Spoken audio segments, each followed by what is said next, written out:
He got into first team early. But he wanted to take throw-ins, free kicks and everything, Mick, when he come. Yeah. Each team he went in, he wanted to run show. It was down there at Worsborough. Two brothers. Other ones, his other brother, Kevin, signed here as well. But John is, I don't know his elder brother, but he were academically good, like, you know. Yeah.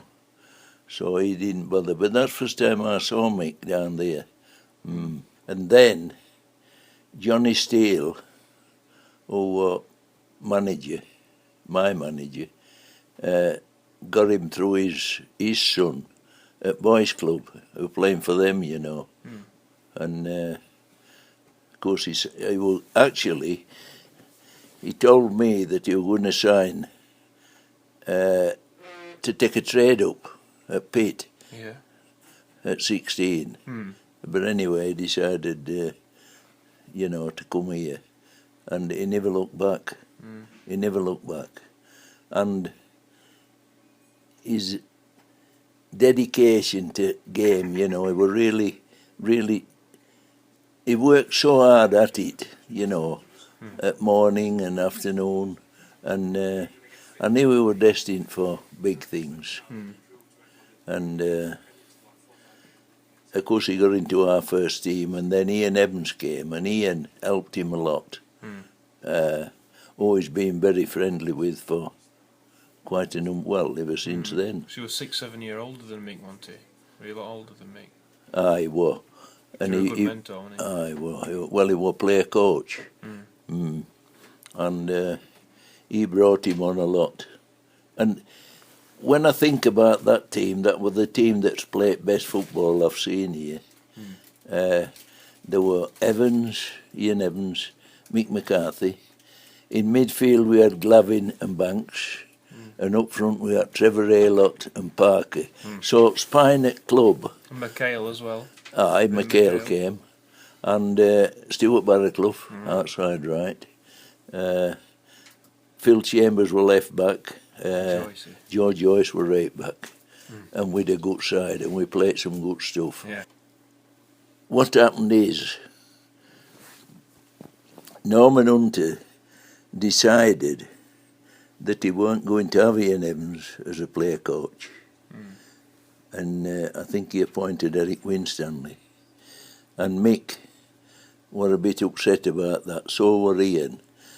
And Mick left and went to Manchester City.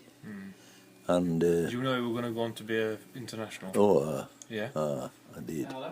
And from Manchester City, he went to Celtic. And from Celtic, he went to Lyon in France. I didn't bring him through as much as I was doing ground when I made him head groundsman, head grounds lad. You know, he was in charge of all kids. I weren't coaching then. No, but I was there all the time. I was there every match he played, you know. And I wouldn't say that I brought him through like I did Alan Hill and that. Yeah. Alan Hill and all that lot, no. But I was always there with him.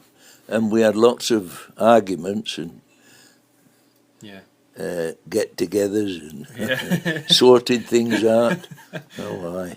Were he always very mature for his... Aye, we're always on the ball.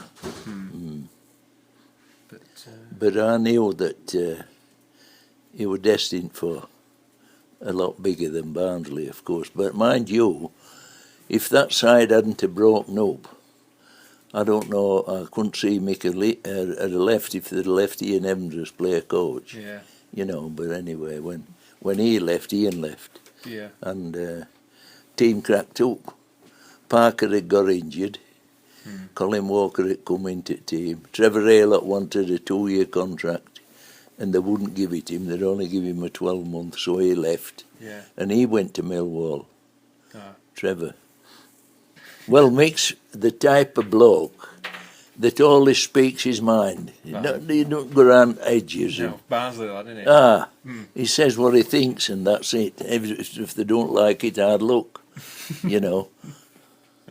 I know we went to play at Watford, and who is it we're playing? It just started, got into the side, Barnes. John Barnes? John Barnes. Yeah. And what do they call manager now? Manager England. Graham Taylor? Ah, Yeah. I knew Graham well from when I was coaching, Yeah. and he were at Lincoln, and I knew him so well. Anyway, what happened is, Barnes could catch pigeons. He was so quick, and Ian had shoved Joe Joyce forward. There was a big gap at back on him, and of course with a stand-up argument like, I says, what's the idea? I says, leaving him all that space to go into. I says, Joe wants to come back and stop there, you know. So we had a tremendous argument, and I says, you're having to go out. Mick's halfway on his way out when he crosses it, and in it go to the beat us 2-0. So we had a Barney over that one. He signed the goalkeeper, Piercy.